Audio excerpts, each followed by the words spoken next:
Hi mga ka-netizens! Ito nga palang makaganapan last 2 months ago. Kaya ano pang inaantay mo? Panoorin mo na to! At sa wakas nga't na-edit ko na nga at mabo-voice over ko na nga itong video na to. Ito nga pala yung kaganapan ng birthday ng aking mother-in-law last October. At grabe, diba, 2 months ago na nga. Sa sobrang busy, ngayon ko nga lang maaasikaso itong mga tambak kong video, char. Mabalik tayo dahil ito na nga yung birthday ni mother-in-law, kaya ito, mag-outing tayo.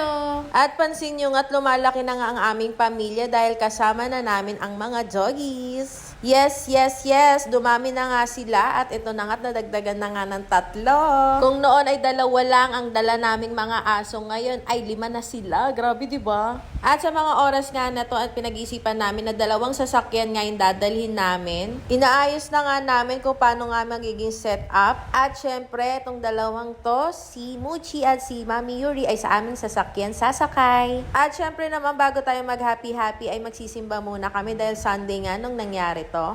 And perfect talaga dahil napakaganda nga din ng panahon para mag-outing today. At syempre, after nga ng misa, ay dali-dali na nga din kaming umalis. Medyo late na nga din kami nakaalis dahil dumaan pa nga kami sa shop dahil bukas nga din kami. Every Sunday na. Sa mga oras ito, I think mga tanghali na to. At medyo nakakaramdam na nga ako ng gutom ng oras na yan. At kung mapapansin niya, yan nga pala itsura sa likod ng sasakyan namin. O diba, napakadaming nakalagay. Sobrang tagal na nga namin hindi nakakapag-outing. At ngayon na nga lang din kami babalik doon sa dati namin pinupuntahan. Which is makikita nyo din mamaya, guys. At first time nga namin, nadala namin yung sasakyan namin doon. Sa mga oras nga na to ay nasa Pampanga na nga kami banda. At kung hindi nga ako nagkakakamali, ay mga alauna na nga to. Talagang lipas na kami sa gutom.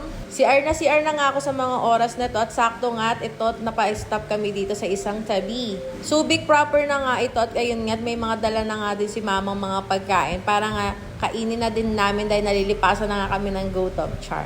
At habang nagkakainan, ito naman mga doggy ay nagkukulitan. Oh, ang kukulit. Sobrang cute, no? Kahit ang lilikot. Last October nga, talagang nabigla rin kami dahil umuwi nga si Ate G para i-celebrate nga namin yung birthday ni Mama Esther. Kaya ito nga't nakapag-decide na nga na doon na nga lang din kami ulit mag-celebrate sa Zambales kung saan kami talaga lagi nag-outing. As in, sobrang suki na talaga kami doon kasi talaga napakaganda ng lugar at mamaya nga ipapakita ko to sa inyo. At sa hinaba-haba ng biyahe, nakarating na nga kami dito sa Small Anawangin Beach na matatagpuan dito sa Zambales.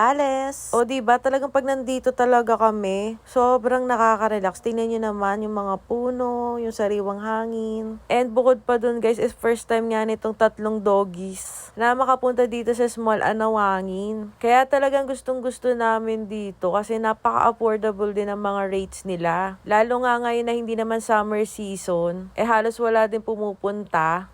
Talagang solong-solo namin yung buong lugar, char. At yan nga't mapapansin nyo, diba, kompleto din sila. May ihawan na sila dito. May mga sink din at pwede ka din magsaing. Ayan, kat nag-iihaw na nga kami at napakasarap ng mga yan. At syempre, ito nga yung birthday girl. Ayan nga't nagluluto-luto na nga kami lahat. Alam ko yung oras na to is 2 p.m. na nga nito. Super late na nga yung lunch namin. Pero okay lang dahil tagtutulong-tulong naman kami sa pagpe-prepare ng mga pagkain. At syempre naman, hindi pwedeng hindi tayo nakatoka sa pagsasaing dahil dyan tayo magaling, char.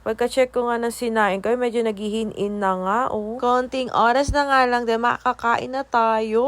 At ayan na nga, naihain na nga namin lahat. Sobrang gutom na nga kami mga oras na yan. At grabe guys, hindi ko na nga napakita na malengke kami kanina doon sa may bandang Subic. At napakasariwa talaga ng mga tinda doon, kahit late na, grabe no. Ito talaga yung request ni mama na sama-sama kami, lalo na sa araw ng kanyang kaarawan. Yung minsan naman ay makapag-relax na din. At syempre makalanghap na sariwang hangin at kasama yung mga doggies. At habang kumakain nga, todo kwentuhan talaga kami. Yung mga ganitong vibes talaga na provincial life is talagang nakakamiss. Sabay-sabay kayang kakain, tapos nakakamayo, diba? Ang simple lang ng buhay, kaya dapat i-enjoy lang ang bawat oras. At sa mga oras yan, napakainit nga nitong kinakamay ko. Pero in fairness ang sarap talaga ng tuna na kinain ko dyan. After nga kumain, ilang oras lang, nagpunta na nga kami dito sa beachfront. O diba, pag mga ganitong buwan, wala talagang katao-tao. Sulong-sulo talaga namin. At sobrang malayang-malaya talaga yung mga doggies nagtatatakbo, di ba? Kaya gustong-gusto talaga namin binabalik-balikan dito kasi napakalaya talaga namin dito. Maya-maya nga lang, napatiktok na ako dyan, no? Siyempre naman, hindi mawawala yung pa-selfie natin. Malapit na nga lumubog yung araw dyan kaya sinusulit-sulit ko na nga magtatatakbo, char. So, after kong mag-picture-picture at mag-video, ayan na nga at lumublob na nga ako. At yun lang ako sa pampa kasi napakalakas ng alon. Super enjoy talaga yung celebration ni Mama Esther ng kanyang birthday. Simple but memorable. Happy birthday ulit, Ma. Yun lang guys, hanggang sa muli. Salamat!